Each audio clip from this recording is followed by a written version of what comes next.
5 minutes. First, again, I want to thank you all for being here for your testimony. For me, this is an especially important hearing today. The state of Illinois, as my colleague and friend from Illinois has already stated, leads in material science research conducted at our wonderful universities and national labs. I want to hear what we're doing nationally, but I always like to see how Illinois universities are testifying before this committee. I'm grateful for that. Infrastructure is also a key priority with every local official I meet with, and it's why I work to preserve key tools for municipal finance in the tax reform bill that we had, such as the tax-exempt status for municipal bonds.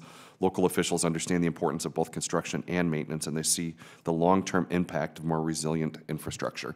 So thank you for your work. Dr. GangaRao, if I could address my first question to you, how would research at NIST be integrated into standards development and used by standards development organizations? NIST has excellent facilities in trying to promote any kind of test methodologies, develop the test methodologies, and also enforce the testing systems. That's one way they can do it. The second way they can do it is by providing excellent platform in terms of educational aspects. There are half a dozen educational aspects that I can talk about. They can be the lead nuclei in developing some of these educational aspects. And thirdly, they have great amount of technical know-how through their full-time employees, and they can certainly interact with not only the university types, but also with the industry types to promote some of these kinds of advances in a most systematic fashion. Thank you. Thank you. Mr. Weyant, in your testimony, you say that there is limited awareness by engineers and asset owners about the composites as a structural material for infrastructure. I wonder if you could describe in more detail what you encounter.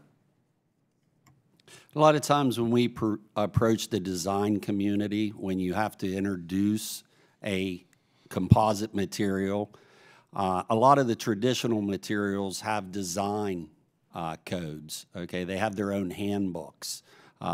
When you buy a steel beam from XYZ company versus ABC, you know you're getting the same steel beam. Those standards need to be developed. You know, composites being fairly new in the construction market, you know, really came about in the mid-'80s to '90s. Those standards, a lot of the engineers do not understand them.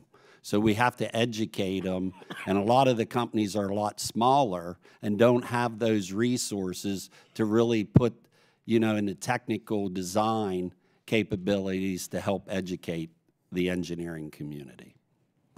Thanks.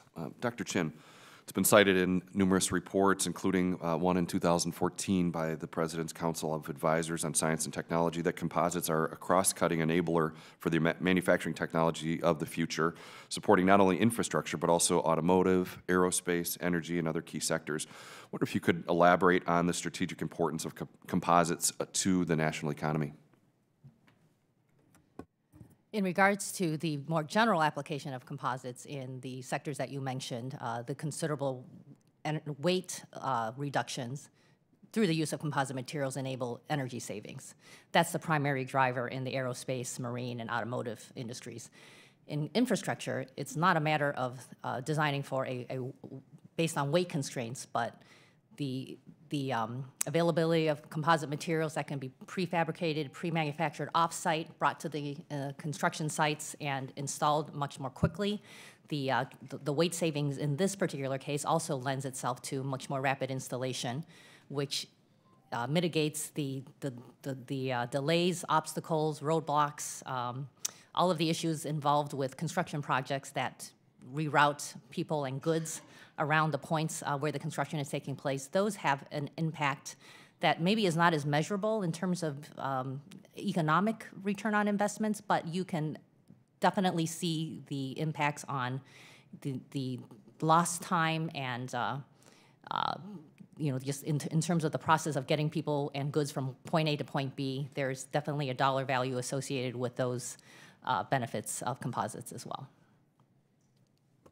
Thank you. I'm just about out of time. I may follow up if that's all right with you. I had another question just in regards to opportunities for students and graduates to obtain hands-on experience with composites, with internships and research.